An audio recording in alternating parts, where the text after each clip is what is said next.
తమిళనాడు నూతన ముఖ్యమంత్రి విజయ్కు అనేక సవాళ్లు స్వాగతం పలుకుతున్నాయి. ప్రధానంగా ఆర్థిక పరిస్థితిని చక్కదిద్దడం విజయ్ సర్కార్ ముందున్న ప్రధానమైన సవాల్. ఎన్నికల్లో గెలుపు కోసం టీవీకే అధినేత ఇచ్చిన హామీలు అన్నీ కాదు. ఈ హామీలన్నీ వాస్తవ రూపం దాల్చాలంటే కనీసం 1,00,000 కోట్ల రూపాయలు అవసరమవుతాయని ఒక అంచనా.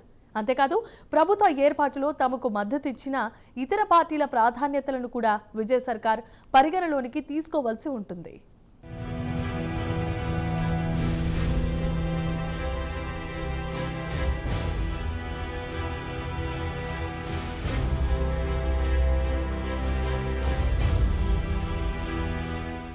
తమిళనాడు ప్రజలు గత కొన్ని దశాబ్దాలుగా డిఎంకే, అన్నా డిఎంకే అనే రెండు ద్రవిడ పార్టీలతో విసిగిపోయారు. పాలనాపరమైన విధానాల్లో తేడాలున్నప్పటికీ మౌలికంగా ద్రవిడవాదం పునాదులపైనే డిఎంకే, అన్నా డిఎంకే పార్టీలు ఏర్పడ్డ సంగతి తెలిసిందే.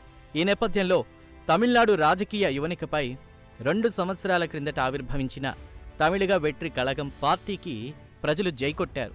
తమిళనాడు రాజకీయాల్లో మార్పు కోరుతూ టీవీకే అధినేత జోసెఫ్ విజయ్ను ముఖ్యమంత్రి చేశారు. కాగా ముఖ్యమంత్రిగా జోసెఫ్ విజయ్ ప్రమాణ స్వీకారం చేయడానికి ముందు తమిళనాట హైడ్రామా నడిచిన సంగతి దేశమంతా చూసింది.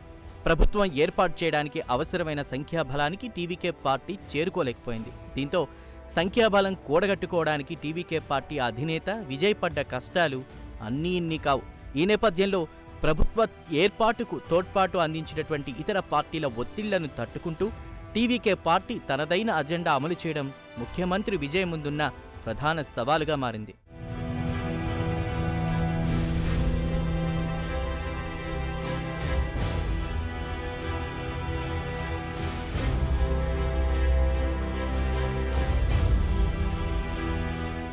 కాగా ఎన్నికల్లో గెలుపు కోసం విజయ్ అనేక హామీలు గుప్పించారు. అయితే ఈ హామీలన్నీ అమలు చేయాలంటే చిన్న విషయం కాదు. ఇందులో మెజార్టీ హామీలు ఆర్థిక అంశంతో ముడిపడున్నవే.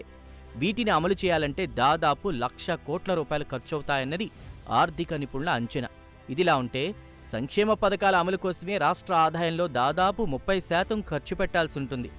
కాగా ప్రస్తుత ఆర్థిక సంవత్సరం ముగిసే నాటికి తమిళనాడుపై రుణభారం 1,071 లక్షల కోట్లకు చేరుతుందన్న లెక్కలు ఇటీవలే వెలువడ్డాయి.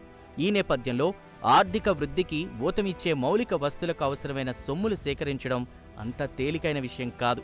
ఈ నేపథ్యంలో ఎన్నికల ప్రచార సమయంలో ఇచ్చిన అన్ని ఆర్థికపరమైన హామీలను నెరవేర్చడం ముఖ్యమంత్రి విజయ్కు కత్తిమీద సామే. ఇందులో ఎవరికీ ఎటువంటి అనుమానం లేదు. అంతేకాదు ప్రస్తుతం ప్రతిపక్షంలో ఉన్న డిఎంకే కూటమిలోని భాగస్వామ్య పార్టీలే విజయ్ ప్రభుత్వానికి మద్దతిస్తున్న సంగతి తెలిసిందే. ఈ నేపథ్యంలో సదరు భాగస్వామ్య పార్టీల ప్రాధాన్యాలను కూడా విజయ్ ప్రభుత్వం గుర్తించుకోగలగాలి. అంతేకాదు ఆయా పార్టీల అభిప్రాయాలకు అనుగుణంగా పథకాల రచన చేయాల్సి ఉంటుంది. ఈ నేపథ్యంలో పరిపాలనపై ముఖ్యమంత్రిగా విజయ్ తనదైన స్వంత ముద్ర వేయడం కూడా అంత సులభమైన విషయం కాదు.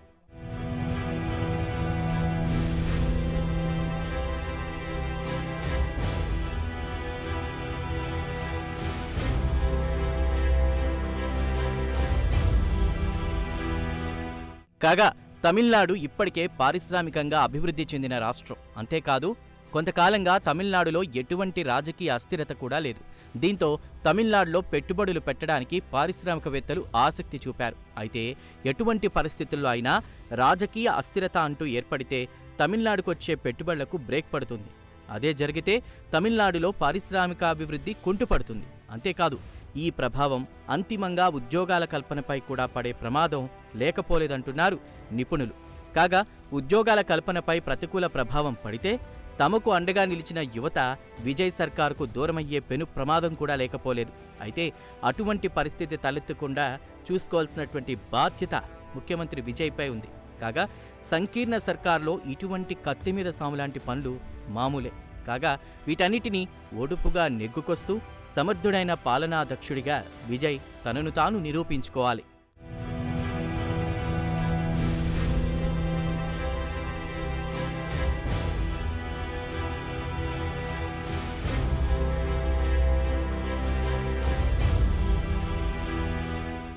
కాగా టీవీకే పార్టీ తరపున అసెంబ్లీకి గెలిచిన వారిలో 93 మంది తొలిసారి ఎమ్మెల్యేలుగా ఎన్నికైన వారే. అంతేకాదు విజయ్ క్యాబినెట్లో కూడా సెంగొట్టయ్యన్ వంటి ఒకరిద్దరు మినహా మిగతా వారెవరికీ పాలనాపరమైన అనుభవం లేదు.